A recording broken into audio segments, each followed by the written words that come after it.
Hi guys, right, it's been quite a while since I've done any videos, all sorts of reasons for that which I'll go into another time, but basically I'm picking up on Voyager.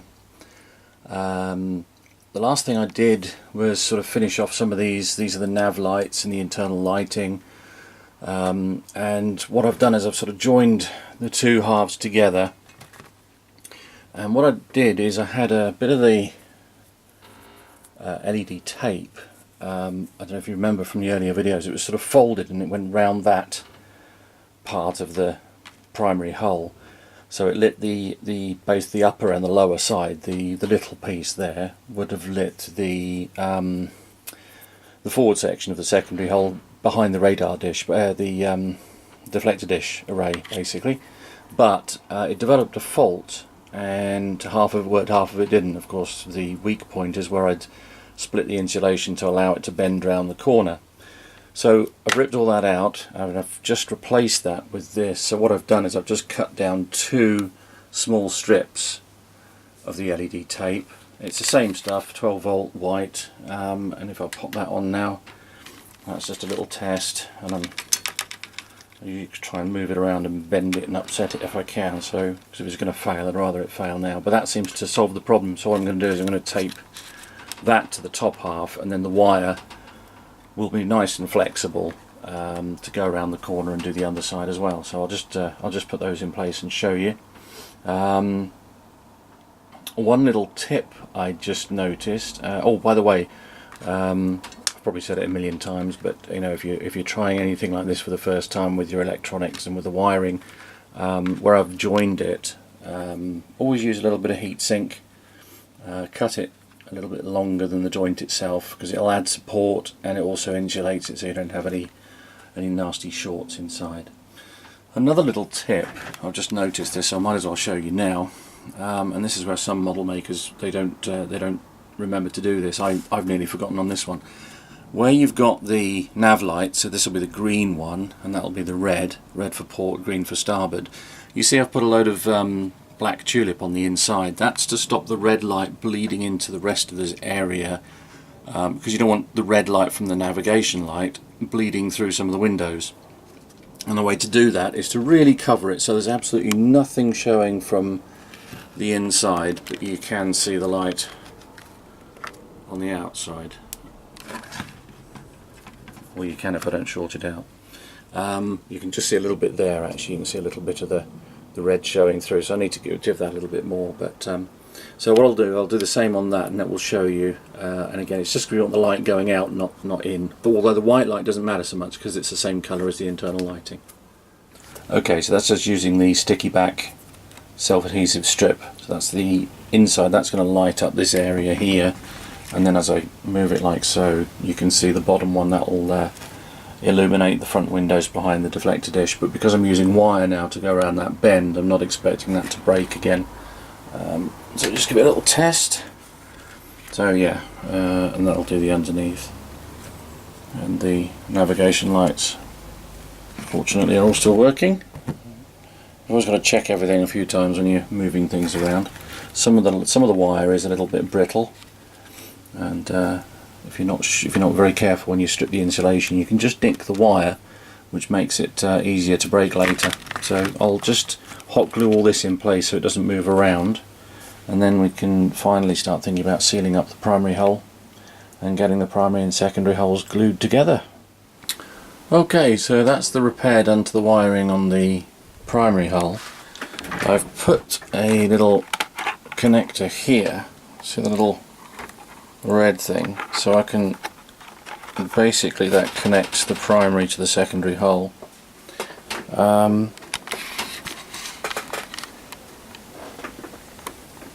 And that's pretty much it, I think. The only thing I'm a little bit dubious to seal up the holes right now, because the LEDs, sometimes you can see a little bit too much of the wiring inside.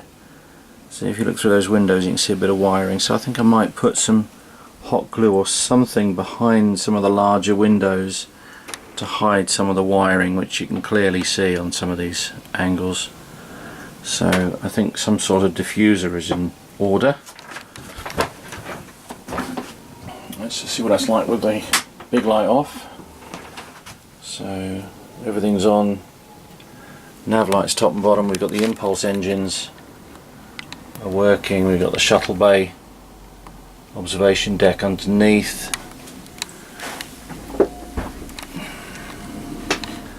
And we've got the radar dish lit, we've got the lights there, and again we've got the nav lights. I think we can see them all there, yeah. So, bit of progress there, finally. So unfortunately I was out of action for a little while and didn't get much done, but hopefully now we can get this thing finished. I think it's worth it though, because I've done a lot more detail on this one than the last one I built. The last one, for example, the nacelle, the hydrogen collectors at the front weren't really red,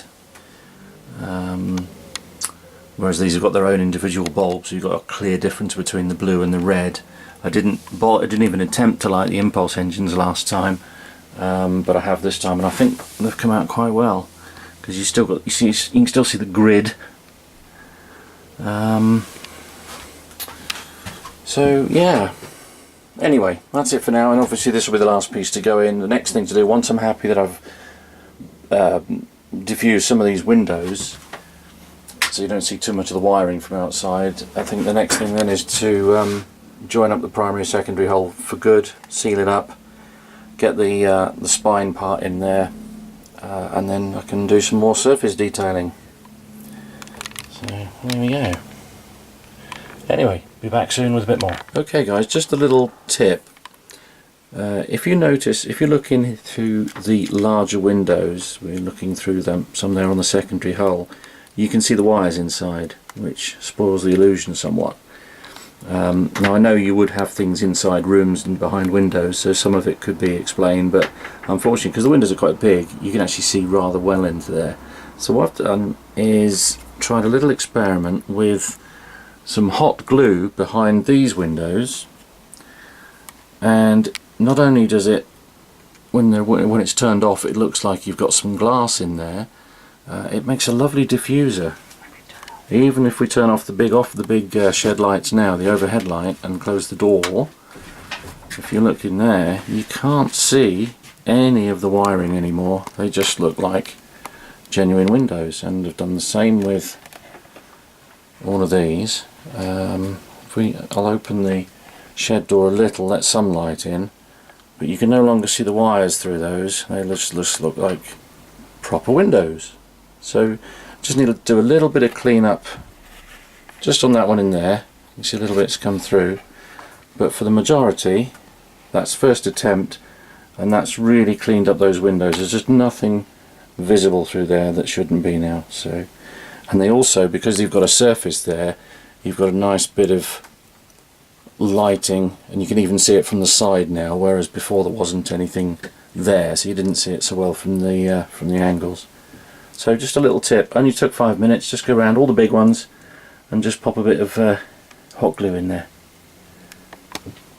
Okay, back on Voyager, just really finishing off the primary hull, and what I'm doing at the moment is I'm blocking off just some of the windows, because I don't think all the windows would be on all the time. It looks a little bit unnatural, so to have a few windows off amongst all the ones that are on really helps. It certainly did with the Enterprise D that I built years ago.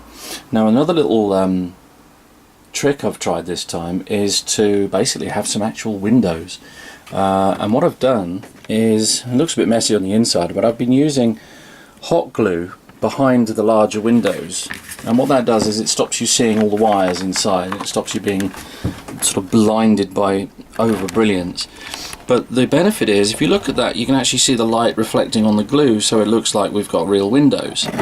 But the other benefit is the fact that that acts as such a lovely diffuser. So if I put that over there, you can see the windows beautifully diffused, but you can't see all the red and black wires inside, which you could before, because the windows were quite large. So it just gives this nice diffusion sort of effect. You see, if you look through those, you see how there, you see it's a little bit too bright, just in the centre there, it's just that little bit too bright. But if you look through the windows that have been diffused, you don't get that. They're all the same, they're all even, a lot nicer. And again, through these I've done them on the side here. So instead of seeing that great big glare that you sometimes see when you get the angle just right, it diffuses it all nicely. So I'm really quite pleased with that. And it's so simple. It's just hot glue behind the frames.